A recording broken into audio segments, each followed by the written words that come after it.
ఆంధ్రప్రదేశ్లో కూటమి ప్రభుత్వం అధికారంలోకి వచ్చిన తర్వాత పూర్తి స్థాయిలో శాంతి భద్రతలు వైఫల్యం చెందాయి.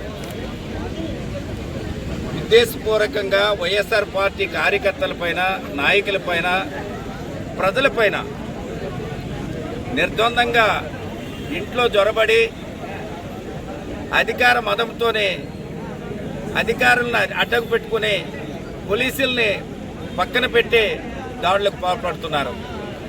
మేము రాష్ట్ర వ్యాప్తంగా చూస్తున్న అన్ని ప్రాంతాల్లో కూడా ఎలక్ట్రానిక్ మీడియాలోను, ప్రింట్ మీడియాలోను జరిగిన సంఘటనలన్నీ కూడా అనేక హత్యలు, మానభంగాలు, మరి అనేక ఉద్దేశపూర్వకమైన కేసులు పెద్ద ఎత్తున చేస్తున్న చంద్రబాబు నాయుడు గారు ఈ రాష్ట్రంలో పాలన గాలి వదిలేసి తాను ఇస్తామన్న సంక్షేమ పథకాలు కూడా ఒక్కటి కూడా అమలు చేయకుండా, సంక్షేమ పథకాలు ఇవ్వకుండా ఉండడానికి కోసం, అతను ఇచ్చిన హామీలు అమలు చేయకుండా ఉండడానికి కోసం ఉద్దేశపూర్వకంగా మరి అతను ఈరోజు చేస్తున్న ఈ నియంత్ర పాలనని ఆంధ్రప్రదేశ్ ప్రజలే కాదు, భారతదేశంలో ఉన్న ప్రతి ఒక్కరు కూడా ముక్త కంఠంతో ఖండించవలసిన అవసరం ఉంది.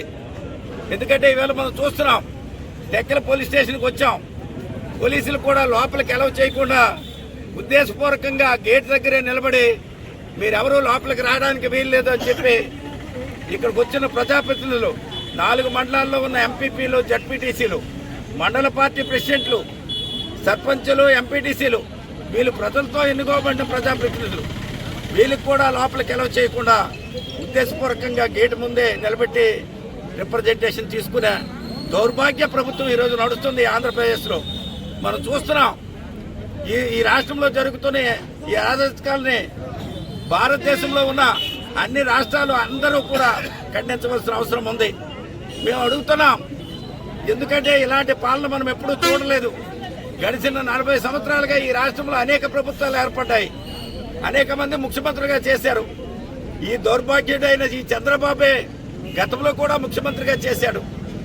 ఈవేళ కూటమిలో ఉన్నామని, బీజేపీ సపోర్ట్ ఉందని, పవన్ కళ్యాణ్ సపోర్ట్ ఉందని మరి ఒక నియంతలాగా ఈరోజు పరిపాలిస్తున్నారు. ఉద్దేశపూర్వకంగా మాజీ మంత్రులపై ఇంట్లపైన మరి దాడులు చేశారు. మనం చూసాము ఈ వారం రోజుల్లో జరిగిన సంఘటనలు. కాపు సామాజిక వర్గానికి చెందిన పెద్ద నాయకుడు, సీనియర్ నాయకుడైన మరి అంబటి రాంబాబు పైనే దాడికి జొరబడి ఇంటిలో ఆడపిల్లలు ఉన్నారని కూడా చూడకుండా మరి ఎంత దుర్మార్గంగా ప్రవర్తించారో మనందరము చూస్తున్నాం, ఈ రాష్ట్ర ప్రజలందరూ చూశారు. రెండో పక్క ఉమెన్, ఆమె కేంద్రం రాష్ట్ర మంత్రిగా పనిచేశారు.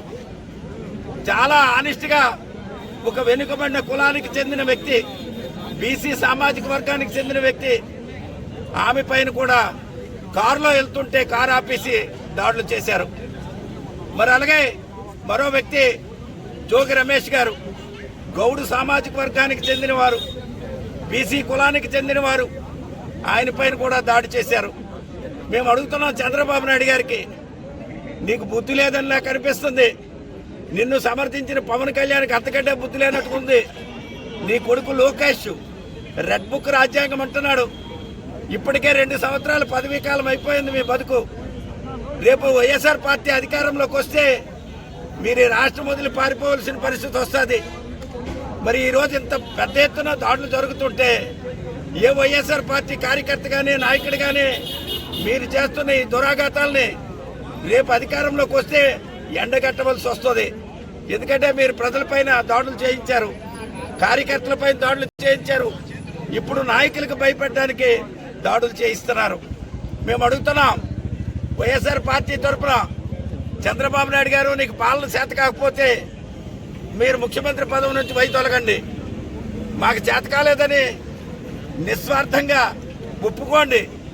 మీరు సమర్థించిన బీజేపీ వాళ్ళకి అడుగుతున్నాం, ఈ రాష్ట్రంలో ఇలాంటి దౌర్భాగ్యమైన పాలన సాగుతుంటే మీరు రాష్ట్రపతి పాలన ఎందుకు ఈ రాష్ట్రంలో తీసుకురావట్లేదు?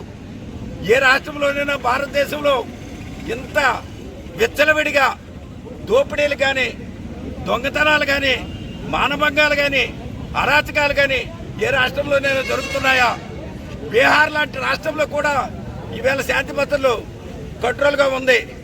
ఆంధ్రప్రదేశ్లో ఈ దాడులంటే అసహ్యం వేస్తుంది. పాలన ఉందా అసలు ఈ రాష్ట్రంలో? దొంగలందరినీ క్యాబినెట్లో పెట్టుకున్నాడు.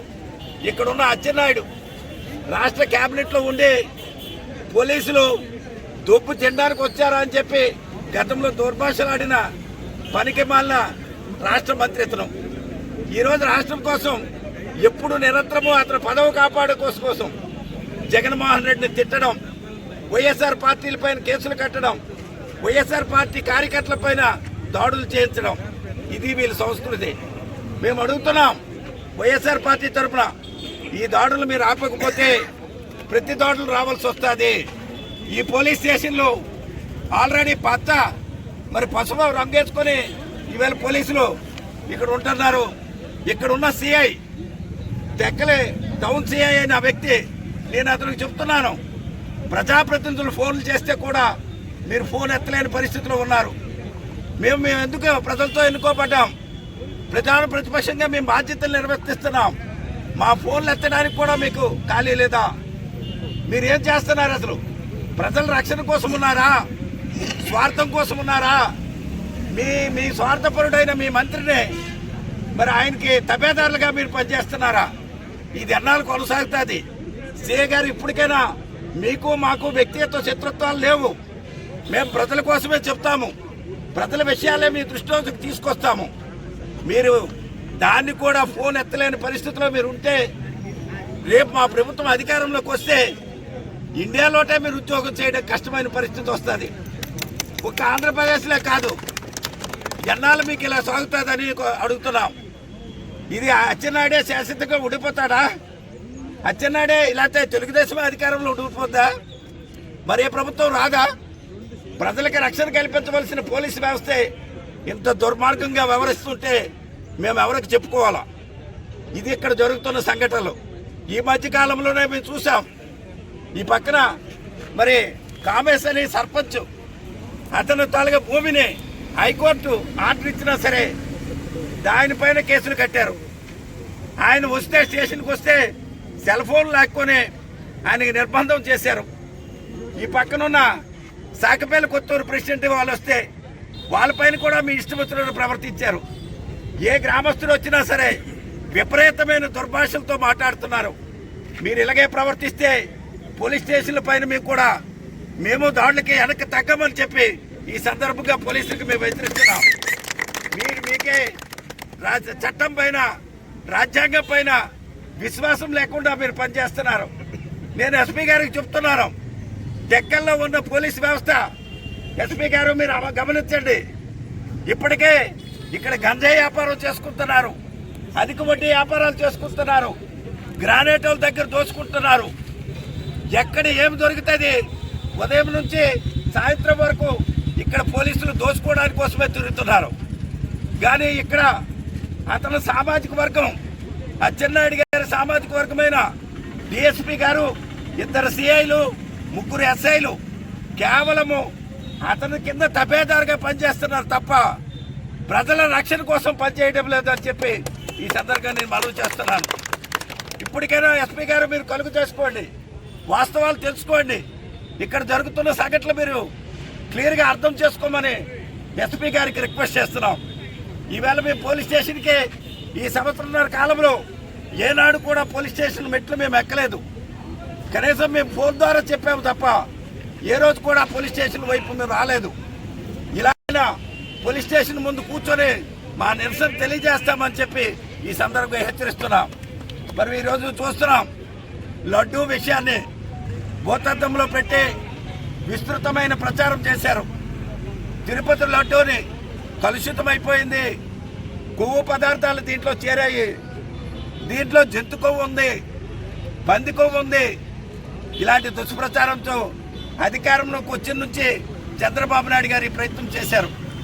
ఈవేళ సిట్ అనే నివేదిక కేంద్ర ప్రభుత్వమే స్వయంగా వేసి 8 మందితో కమిటీ వేసి డీజీపీ స్థాయి అధికారిని నియామకం చేసి ఎంక్వైరీ చేస్తే ఆ కొవ్వులో ఏ లడ్డూలో కూడా కొవ్వు పదార్థాలు లేవని వాళ్ళ నివేదికలో స్పష్టంగా రాయటం జరిగింది.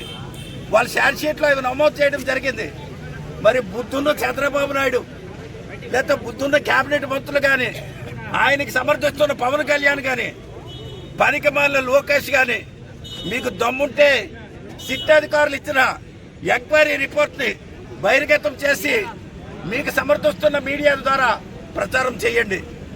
మీకు అది చేతకాక ఫ్లెక్సీలు కట్టి ప్రజల్లో అల్లకొల్లాలం సృష్టించి విపరీతమైన ధోరణితో దుష్ప్రచారం చేస్తున్నారు. ఇది ఎన్నాళ్ళు కొనసాగదు. తిరుపతి శ్రీమణి వెంకటేశ్వర స్వామిని మీరు అపచారం తీసుకొచ్చే విధంగా భారతదేశంలో పుట్టిన ప్రతి ఒక్క పౌరుడు, ప్రతి ఒక్క హిందువు తిరుపతిని సందర్శించుకొని ఆ మహాదేవుని ఆశీస్సులు పొందాలని ప్రతి క్షణము తప్పిస్తుంటారు. అలాంటి విషయాన్ని కూడా మీ రాజకీయ లబ్ధి కోసం వాడుకున్న దుర్మార్గులు మీ కూటమి ప్రభుత్వం నాయకులు. అందుకే చంద్రబాబు నాయుడు గారికి, పవన్ కళ్యాణ్కి, లోకేష్కి బుద్ధి రావాలని ఈ సందర్భంగా మనవి చేస్తూ ఈవేళ టెక్కల్ నియోజకవర్గం నుంచి వచ్చిన వైఎస్ఆర్ పార్టీ నాయకులందరికీ పేరు పేరున నా హృదయపూర్వకమైన ధన్యవాదాలు తెలియజేస్తూ ఈ కార్యక్రమాన్ని